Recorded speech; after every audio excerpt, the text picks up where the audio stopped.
रात के तकरीबन 1:45 बिहार के भागलपुर से लोकमान्य तिलक ट्रेन में मुंबई जाने के लिए रवाना हुआ तो मैं अपने नेवी के एग्जाम के बारे में सोच रहा था।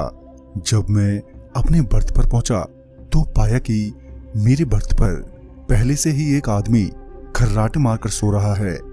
मैंने उस आदमी को जगाते हुए बोला, अरे भैया, ये तो मेरी सीट है। पहले तो वो आदमी गहरी नींद में होने के कारण टस से मस नहीं हुआ, लेकिन एक दो बार और कहने पर आखिरकार उसकी नींद टूटी और वो मेरी बर्थ से हट गया। फिर मैंने अपने बर्थ पर अपना सामान रखते हुए आसपास देखा तो बोगी की सभी लाइट्स डिम हो रखी थी और सभी यात्री भी गहरी नींद में थे। फिर मैं भी अपने बर्थ पर लेट गया। इस बीच ट्रेन भी भागलपुर जंक्शन से निकल चुकी थी। मैं अपने बर्थ पर लेट तो गया मगर मुझे नींद ही नहीं आ रही थी, तो मैंने सोचा कि क्यों ना एग्जाम के नोट्स ही पढ़ लिए जाएं। मैं एग्जाम के नोट्स पढ़ ही रहा था कि ट्रेन रुक गई। बाहर से आती आवाज से लगा कि कोई स्टेशन है। चूंकि मैं अपर बर्थ पर था तो मुझे पता नहीं लग रहा था कि ट्रेन एग्जैक्टली कहाँ रुकी है। लिहाजन मैंने सोचा कि क्यों ना थोड़ा बाहर भी देख लिया जाए कि कौन सा स्टेशन है। कुछ देर स्टेशन पर बिताने के बाद जब ट्रेन ने हॉर्न दिया तो मैं वापस अपनी बर्थ पर आकर लेट गया और अब मेरी आंखें भी भारी होने लगी थी, जिस वजह से कब मेरी आंख लग गई मुझे पता ही नहीं चला। मेरी आंख तब खुली जब मुझे आवाज आई, चाय वाले, खराब चाय, भैया चाय ले लो, चाय चाय। उस आवाज के बाद मेरी नींद ही खुल गई और फिर दोबारा नींद ही नहीं आई। चाय पीने के बाद मैं फ्रेश हुआ और जाकर ट्रेन के गेट पर खड़ा हो गया। दिन भर मैं कभी गेट पर खड़ा हो जाता तो कभी वापस आकर लेट जाता और बीच बीच में जब भी कोई स्टेशन आता तो बाहर जाकर थोड़ी चहलकदमी कर लेता। दिन तो कैसे भी करके बीत गया, मगर जब रात हुई तो फिर से मुझे नींद नहीं आ रही थी और लेटे लेटे उपसा गया था। तभी मुझे देर रात फिर से चहलकदमी करने का थोड़ा मौका मिला जब ट्रेन कतनी जंक्शन पर जाकर रुकी। फिर मैंने वहां से अपने लिए खाने पीने का सामान लिया, नमकीन, biscuit, chips, Kurkure, cold drink, ताकि रात खाते पीते आराम से बीत जाए। ट्रेन के खुलते ही मैं वापस अपने बर्थ पर आकर बैठ गया।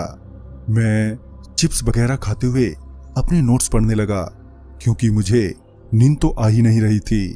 ट्रेन एक जगह फिर से रुकी। टाइम देखा तो रात के 1 बज रहा था। मैं फिर से बाहर जाने के लिए अपने बर्थ से उतरा और जब गेट पर पहुंचा तो पता चला कि इस बार ट्रेन किसी स्टेशन पर नहीं बल्कि किसी बियावान जंगल में सिग्नल ना होने के कारण रुकी है। मैं अभी वापस अपनी बर्थ पर लौटने ही वाला था कि मुझे लगा कि बर्थ पर क्यों जाना, क्यों ना यहीं पर ठंडी ठंडी हवा ले ली जाए। मैं वहीं गेट पर खड़ा होकर बाहर की ओर देखने लगा। तभी मेरी नजर थोड़ी दूर पर किसी हिलती हुई चीज पर पड़ी। जब उस ओर मैंने ध्यान से देखा तो पता चला कि वहां पर कोई है। उस ओर ध्यान से देखने पर मुझे वो एक औरत जैसी नजर आई जो सफेद कपड़े पहने थी। मैं न जाने क्यों उसे एकटक देखे ही जा रहा था और वो भी मुझे देखे जा रही थी।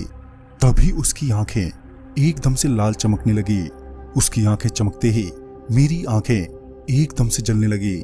मैंने तुरंत ही अपनी नजर हटाते हुए अपनी आंखों को अपने हाथ से मसलने लगा और जब मैंने अपने हाथ आंखों से हटाए तो वो औरत अपना हाथ हिलाते हुए मुझे इशारा करने लगी, जिससे मुझे लगा कि वो मुझे बुला रही है।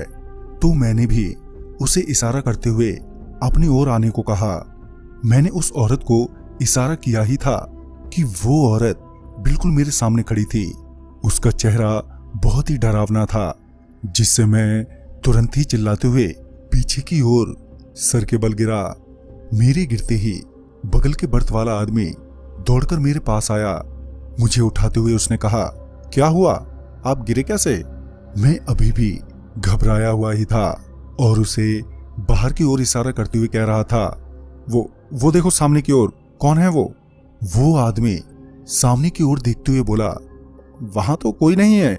जब मैंने बाहर देखा तो वहां पर सच में कोई नहीं था। फिर मैंने उस आदमी को सारी बात बताई।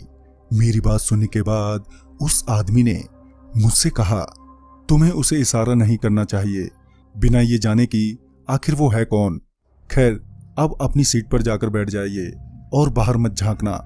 मैं अपनी बर्थ पर जाकर लेट तो गया, मगर मेरा शरीर डर से अभी भी कपकपा रहा था। मुझे रह रहकर उस औरत का ही खौफनाक चेहरा नजर आ रहा था।